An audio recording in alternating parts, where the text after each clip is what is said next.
ñu yokk tàccu yi. merci beaucoup encore une fois monsieur Loum exposé bi yaakaar naa ne tiré nañ si ay enseignements yu bëree di ñaan suñu borom dimbali ñu rek ba ñu mën koo jëfee ba lépp luñ ci jëlee muy lu baax rek ñu jëfee ko incha allah. donc comme guddi na mënatuñoo tee ñu bëri yéene bi moo doon nit ku nekk fa mu toog la mu yéene woon wax mu wax ko mais nous sommes tenus par le temps donc pour mën a libérer ñenn ñi parce que fi ñu jógee dafa sori. donc ñu xalaat ne daal ñu jéem a tëj en donnant la parole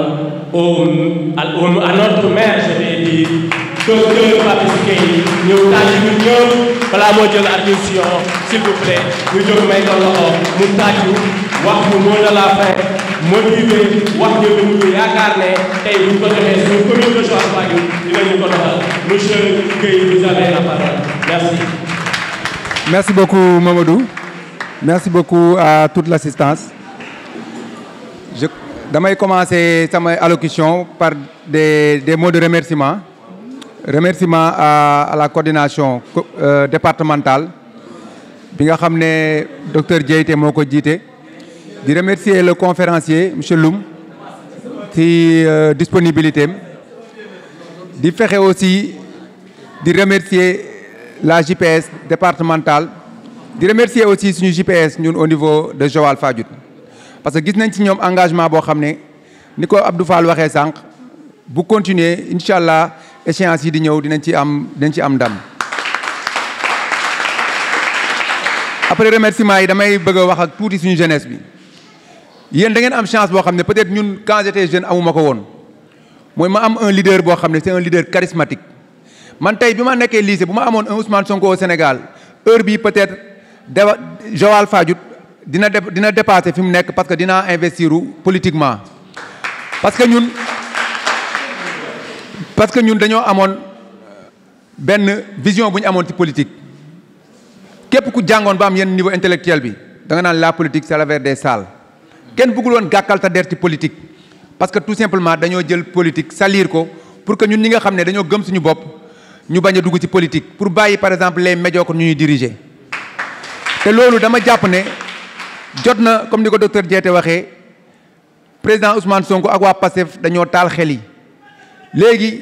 la maman bi ngeen yaakaar ne moo gën a ñàkk a déglu actualité mun na laa yee ci politique Sénégal te je pense que loolu idéologie boobu la Pastef di véhiculer tey aussi maa ngi rafetlu lenn mooy tout le bureau de Joal-Fadiouth porté nañ seen choix à l'unanimité pour sama modeste personne pour diriger la liste de la commune de Joal-Fadiouth aux élections municipales mu nekk lu ma rafetlu parce que man awma lu dul Joal te je suis un pur produit du système éducatif de Joal lépp lu ma am Joal laa ko amee mais aussi j'ai voulu rendre la monnaie ba ma paree sama jàng damaa ñëwaat dugg ñëw biir Joal pour lépp lu ma am aussi ma bokk ko ak sama askan ma leen di wax ne li ñu gën a engagé ci politique mooy Joal va mal est-ce que tey xam ngeen ne budget Joal-Fadiouth dépassé wul 300 millions ci dëkk boo xam ne Joal c'est le premier quai de débarquement de pêche artisanale Joal Xelkom li muy génnee amul beneen zone bu beneen site de transformation bu koy génnee Sénégal tan ba naka noonu Joal nekk une ville en plein essor te budget bi mënul dépasser 300 millions nu ñu defaree budget Joal-Fadiouth est-ce que xam ngeen ne le maire on lui vote un budget de 6 millions boo xam ne pour carburant la te yéen ñëpp vous êtes à Joal xam ngeen ne mairie benn oto la am 6 millions de carburant xam nga mooy lan mooy 500 000 francs de carburant par mois te le plus souvent c'est un budget qui est totalement exécuté donc oto bi benn oto boobu mi ngi consommer 500 millions de carburant en ce moment là ku ñuy évacuer vous êtes de Joal ambulance bi day taxaw station la population dañuy jënd pour évacuer seen malade essence engagement yooyu moo tax ñun jeunesse bi ñu war a jóg xam ne dañoo war a jël suñu destin en main man bi may jàng mën na am bu ma jàngeewul woon Joal du ma doon li ma doon quand j'étais étudiant nekk ci mouvement des élèves et étudiants de Joal-Fadiouth dañoo demoon très révolté ci l'ancien maire Paul Ndong yàlla na ko yàlla yërëm ñu ne ko monsieur le maire nous ne pouvons pas accepter conditions yi nga xam ne moom la étudiant Joal yi di vivre à Dakar mu ne ñu toog leen il nous a fait l'historique du lycée Léopold Sédar Senghor. Mu ne ñu Joal et Mboro sont les deux premières communes yi nga xam ne ñoom ñoo am lycée au Sénégal. Mu ne parce que tout simplement la commune avait vu que déperdition scolaire bi dafa bëri woon ku demoon génn jàngi Mbour wala Thiès boo ñëwee sa jàng yàqu. Mu waxoon alors André Sonko ne ko je peux pas faire la ségrégation waaye bis boo tabaxee lycée man dinaa la indil ay enseignants loolu moo indi lycée Léopold Sédar Senghor. Mais tey man lycée Léopold Sédar Senghor mën naa bu ma fa jàngoon bu ma fa jàngewul woon du ma am résultat yi ma am de léegi est-ce que xam ngeen tey bi ñuy def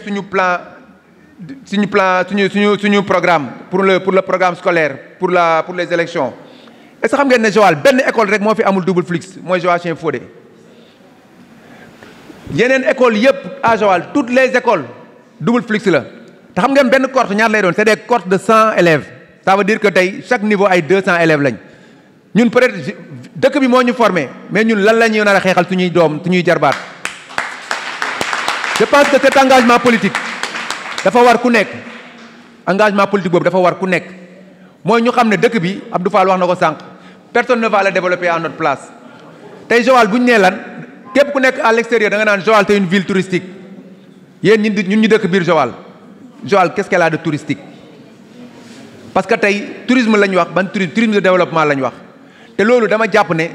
ku nekk da nga war a jàpp ne acteur nga war a doon pour que au moins suñu commune puisse émerger. Pour ne pas trop monopoliser la parole dama leen di remercier di leen wax ne JPS commencé nañ liggéey boo xam ne avec Abdou Fall ñoom Ansou ñoom Bafodé ñoom ñëpp je pense que yéen ñëpp bu ngeen si dalee ko je pense que li ñu bëgg dinañ ko am mooy au moins Joal jóge si li mu nekk parce que chaque année c'est le même décor mbeddu daara ji depuis 20 ans c'est le même décor bu ñu ma nee par exemple commune mënul gérer assainissement y a certaines choses yoo xam ne dafa war a jeex Joal war na mën a liggéey ba am un budget supérieur à 1 milliard tey bu ñu liggéeyoon ba am un budget supérieur à 1 milliard ñu am ay dépassements budgétaires je pense que problème yu bëri war nañ ko mën a résoudre au niveau de Joal te loolu je pense que c'est le combat de chacun maa leen di remercier aussi suñu gan yi merci beaucoup à la JPS vive la jeunesse de Joal Fadiouth je vous remercie. waaw ñu taxaw ak responsable Pastef yi mooy njëkkee ci docteur Mamadou Lamine Diété mu nekk coordinateur départemental bu Pastef mu ñëwoon nag vraiment jëmmal installation bi nga xam ne moom lañ doon def fii bu JPS mu nekkoon vraiment une rencontre très importante docteur ñu bëggoon xam rek say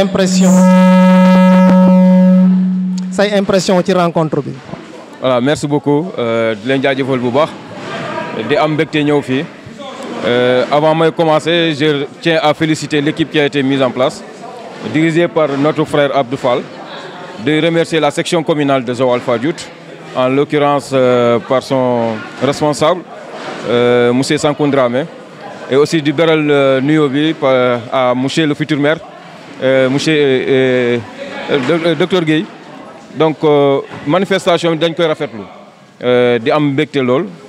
parce que dafa jafe ci jamono ñu toll ni que jeunes yi nga mobiliser leen avec un désintéressement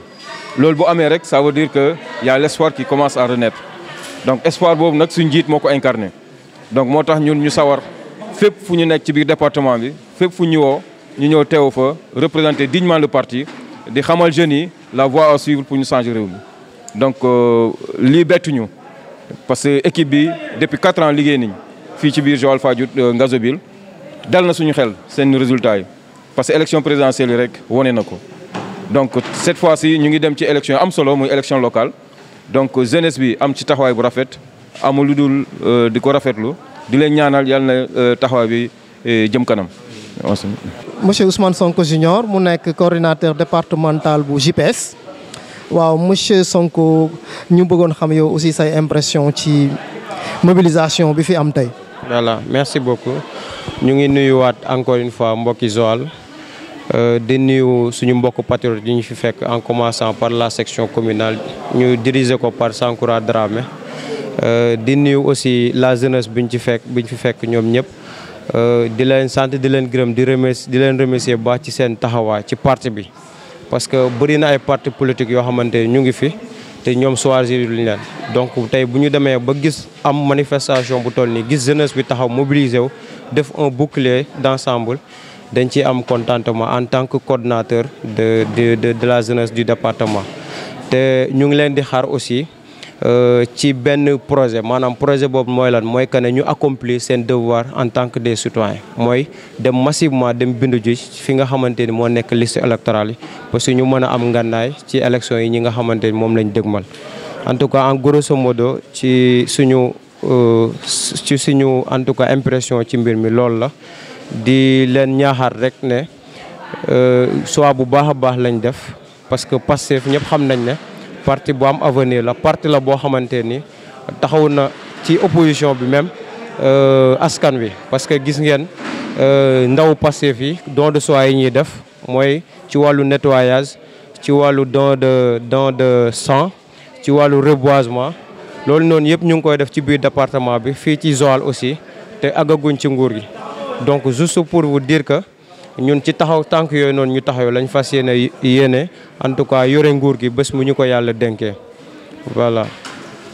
merci beaucoup monsieur Sonko. merci beaucoup. ñu taxaw ak Abdou Fall moom nga xam ne moom la ñu jël comme coordonnateur bu JPS bu Joal Fadiouth Ngazobil Abdou ban yëg-yëg nga am ci tey journée tey bi. jërëjëf maa ngi nuyu ñëpp di sant di gërëm ñi fi teew ñëpp di am un sentiment de satisfaction kontaane boo xamante ne ni xaw ma fu mu yem à l'égard de mes pairs ñu jël ma def ma le coordonnateur de la JPS de Joal Fadiouth di ci kontaan bu baax a baax di remercier ñi nga xamante ne ni ñoo jógee ba Mbour ñëw fi tàmbale ko ci coordonnateur départemental monsieur Dieyté ba ci coordonnateur de la JPS monsieur Ousmane Sonko Junior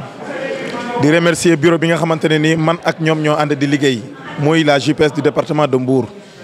JPS bi nga xamante ne ni wax dëgg yàlla ci département bi ñu ngi def liggéey bu am solo di sant di gërëm ñi nga xamante ni ñoom laa àndal di liggéey fii Joal ci Pastef Joal Fadiouth Ngazobil rawatina ndaw ñi di leen di wax ne nag yéen bi nag dina oyof toll parce que j'ai confiance en cette jeunesse j'ai confiance à ces gens là yi nga xamante ne ni ñoom laa àndal di liggéey sur le terrain te tàmbali nañ ko te wax dëgg yàlla d'ici peu di ngeen gis résultat bi la JPS de Joal Fadiouth dina taxaw fas yéene liggéey dugg ci kër yi dugg ci gox-goxaat yi waxtaan ak nit ñi gëmloo na les projets de PASTEF à travers des activités yoo xamante nañ ko mener sur le terrain sànq Ousmane Sonko Junior yaakaar naa wax na ko nañ def mobilisation yu am solo ci wàllum reboisement ci wàllum cours de vacances yi nga xamante ne moom lañ bëgg a def au mois de septembre la jeunesse patriotique dina ci jouer un très grand rôle di wax rek ne wax dëgg yàlla lii ñu fi gis tey wane na un engagement wane na également une détermination de la jeunesse dans la commune de Joal Fadiouth. Merci beaucoup.